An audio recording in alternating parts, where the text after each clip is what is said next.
went on strike last week in the first industry-wide strike in 63 years. An anonymous studio executive reportedly told Deadline the end game is to allow things to drag on until union members start losing their apartments and losing their houses. A stunning admission there. The writer's strike entered its 10th week last week. Studios in the Alliance of Motion Picture and Television Producers feel that by October, most writers will be running out of money. A high-ranking producer reportedly told Deadline that resuming talks in late October is their intention. Now, according to Deadline, the studios and streamers such as Netflix, Amazon, and Disney Plus feel that the writers could demand they restart talks before Christmas, and in that case, the companies could feel they're in a position to, quote, dictate most of the terms of any possible deal. Media man Barry Diller, who founded the Fox Broadcasting Company and USA Broadcasting, weighed in on the ongoing strikes. If, in fact, it doesn't get settled until Christmas or so, then next year, there's not going to be many programs for anybody to watch. So you're going to see subscriptions get pulled, which is going to reduce the revenue of all these movie companies, television companies, the result of which is that there will be no programs. And at just the time strike is settled, that you want to gear back up, there won't be enough money. So this actually will have devastating effects if it is not settled soon. And the problem with settlement in this case is there's no trust between the parties. These conditions, don't sound like crying to the skies, but these conditions will potentially produce an absolute collapse of an entire industry. Which, of course, is the entire point here. Oftentimes when there are these labor stoppages, which happen because the people who create enormous value for these companies are not being compensated. And as he mentioned, the trust has broken down and the negotiations break down as a consequence of it. The whole point of withholding your labor is to demonstrate that but for your work, these CEOs who are complaining about how unfair this is would not be able to make the $27 million a year salaries that people like Disney CEO Bob Iger actually do in fact make. So if you connect the dots, if the fact that writers and now sympathetically actors would cause an entire industry to be devastated, do they have a point about needing to be compensated more for their labor? Yeah, the compensation system is very confusing to me. We're seeking a guest to have on about this issue, so I think we can both learn more about it, because I'm seeing a lot of the writers posting on social media talking about their residuals checks and how low they are, but I don't know how to. Sometimes it's low, that it's literally like pennies. Sometimes it's low, like it's a couple $100. Right. For very popular shows. So one of the accounts that has gone viral is a woman who was started on Orange is the New Black, which one of these corporate heads right? Was exactly the character's name. Yeah. The CEO was caught bragging about how many more people watched Orange is the New Black than Game of Thrones. These popular Netflix shows do much better. Orange is the New Black was one of the flagship early popular Netflix shows. It ran for many, many seasons. But whereas historically, before the streaming model, residuals were apparently the bread and butter of actors being able to sustain themselves between projects and have any kind of ongoing salary. These days, because the contracts aren't designed to accommodate for the ways that the studio executives now make money, they're basically cut out of even very profitable enterprises like Orange is the New Black. So yes, the streaming, the residual payments are a big issue, in addition to the questions about AI and whether or not they're going to be asked to give their likeness over to the studios to make money from them. But this comes down to, it's difficult with streaming. It's kind of difficult to tell what is the. You described Orange is the New Black as very profitable, but it's not. Right? People don't pay for Orange is the New Black, right? They're paying for Orange is the New Black costs a certain amount of money to make. The profit model is maybe you're subscribing to Netflix to be able to watch it, but it's my understanding of the economics of streaming. It's a little hard to tell.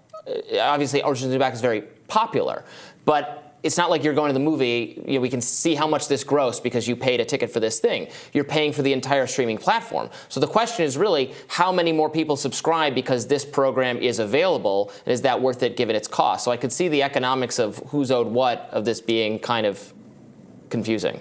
Well, I do think that what is known is how profitable the studios are.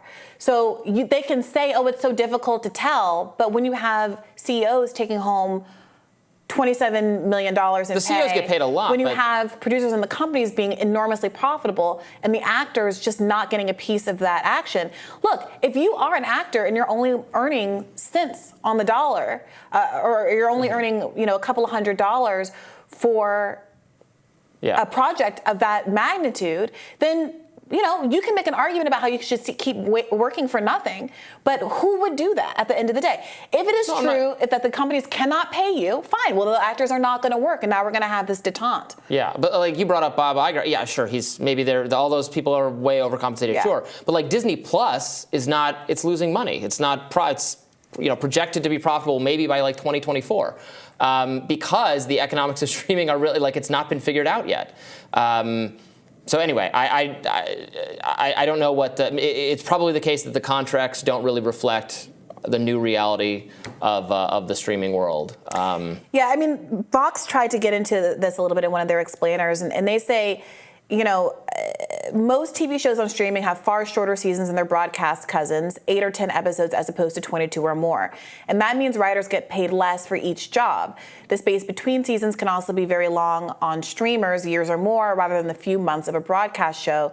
Significantly more writers at all levels are working for the NBA than in the past. And although there are fewer episodes in a season, streaming showrunners, the people who are ultimately in charge of managing shows and making creative decisions, are working as long as their peers on broadcast TV. But because of the way the contract is set up, their median salary is about 46% of the broadcast median. So it does really seem like these structure issues where the shorter episodes, the more time between episodes, and the difficulty of accounting for what it means to profit from streaming are making it so that these contracts just have to be renegotiated for the modern reality of how TV works. But I mean, I was just thinking, people regretting that there's going to be a lot less new TV like the year after next, or when this time period they're not filming. I mean, I got so much.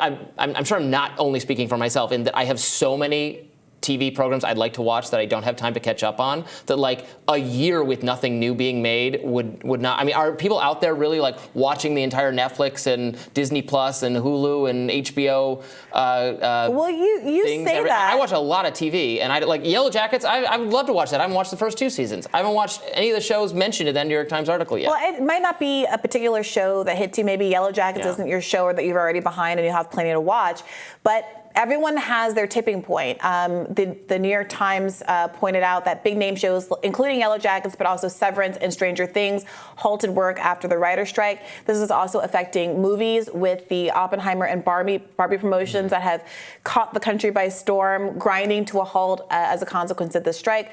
Certain other shows are unaffected. I know that a show that you're a big fan of, House of Dragons, is continuing because they're in a British union that is separate and apart and not implicated by the strike.